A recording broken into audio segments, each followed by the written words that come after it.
Good evening, YouTube viewers, Facebook friends, Facebook family, my subscribers, YouTube channel, and anyone else who may view my channel on YouTube. Welcome you to another edition of Joe's Politics 101.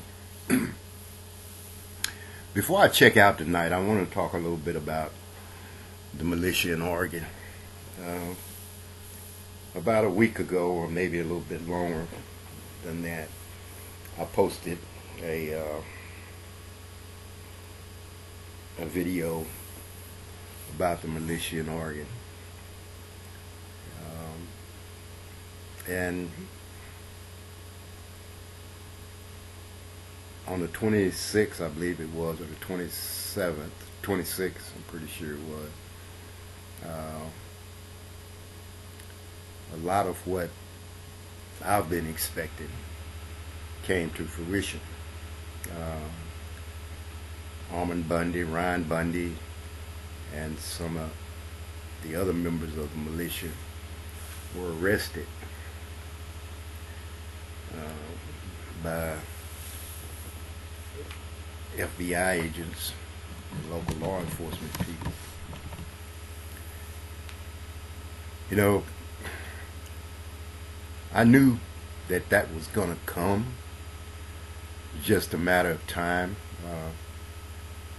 If you have any inkling or understanding of how law enforcement work, you know, the majority of us who have been involved in that field understand that sometimes it's better to hands off until you find the right situation to confront a violent group of people or a violent person.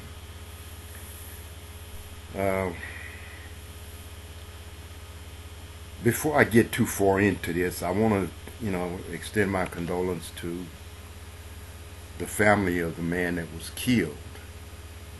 From what I understand, seeing the news reports, listening to the news reports, I hadn't read anything about it. From what I understand is he have a child, I think a 7-year-old daughter, that no longer has a father.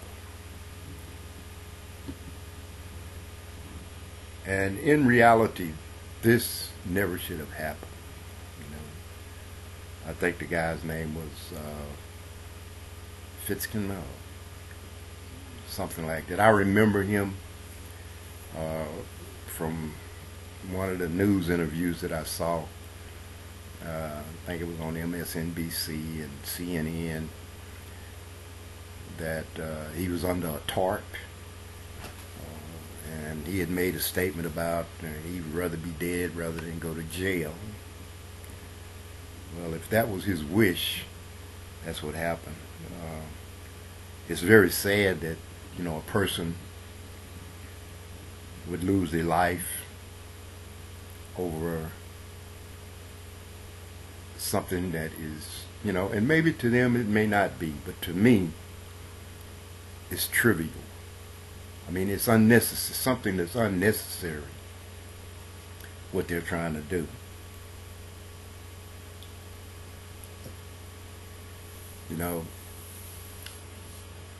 I said this in the video before, and I'm going to say it again. Militias or militants are in our Constitution. And basically what a militia is, or a military is to protect our country from a tyrannical government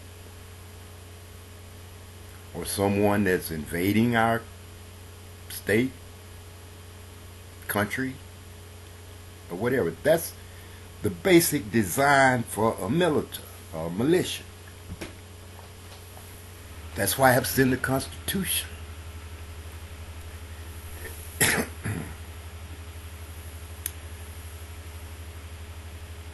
What the Oregon militia did by taking over that Federal Reserve was they did an armed insurrection of federal property. Now, you have to put this in perspective to really understand what I would be thinking as a police officer or an FBI agent. Armed insurrection with threats that if you come here, we're going to start a gunfight. We're going to shoot you. Okay? And I think the federal government did a real good thing. Stay off. They allowed it to happen in Nevada. Which is not a good thing, to be honest with you. A lot of people, oh yeah, they made the federal government stand down. They made the federal government stand down. It's not a good thing. And you pointing guns at people,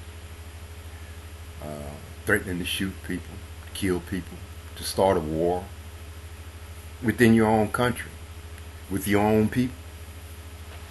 It's not good at all.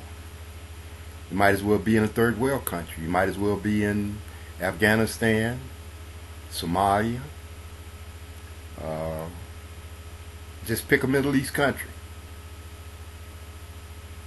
That's where you would be. Now put this in perspective and think about this. Take that very same militia who decides that, well, we done took over this Federal Reserve, so we'll go somewhere else and we'll take over another one. And as they grow bigger, they decide, well, we're going to go take over the Capitol. We're going to take over the White House. And do it. What is that? Is that armed insurrection, or is that an armed coup? People read the Constitution and get it twisted. They get it twisted to the fact that they want it to be what they want it to be.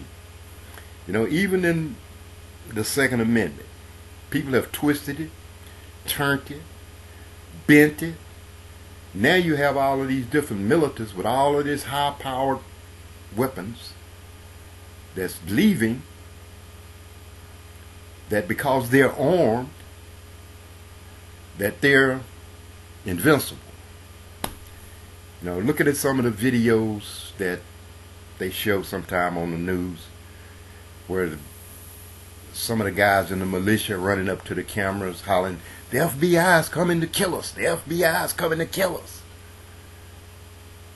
Bring your gun. Y'all come and join us and help us.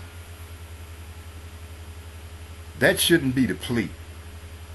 The plea should be, is I'm packing up my grip.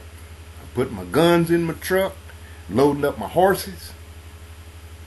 I'm getting in my truck and I'm going back to where I've come from. Now, don't count on not being arrested for what you've done already. You've already violated the law. You're running around with a rifle in your hand, hollering, the FBI is coming to get us. Well, come on and get us, and do this and do that. You asking for trouble. And when you ask for trouble, trouble usually comes to you.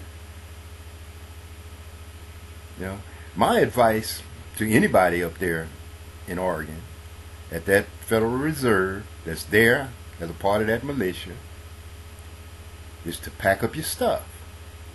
Get in your car, your truck, your motorbike, whatever it is you're riding, and take your behind back to where you came from and try to get back to living a normal life. You're not in the army. You're not in the military. And there's no one invading the United States of America or doing anything to the state of Oregon.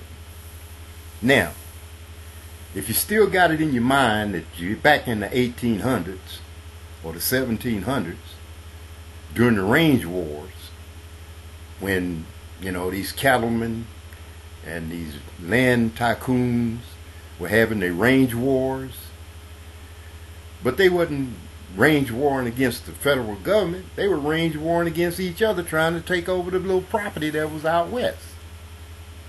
Fence it in for their cattle. You know, that's the same mentality that you guys are showing. We need this land to graze our cattle. Well, $1 a year or $1 a head? Hell, you make more than that on one stick of beef. But rather than pay the money, you want it for free. God knows. Only God knows why. But armed insurrection of federal property is a crime. And it might lead to armed insurrection of something bigger and bigger until you got a civil war going on in the United States. And I believe that's what the militias want, is a civil war within the United States of America, where nobody has a desire to do that. If you really want to do some fighting, you really want to get down to business, go to Afghanistan, go to Syria, go to Iraq.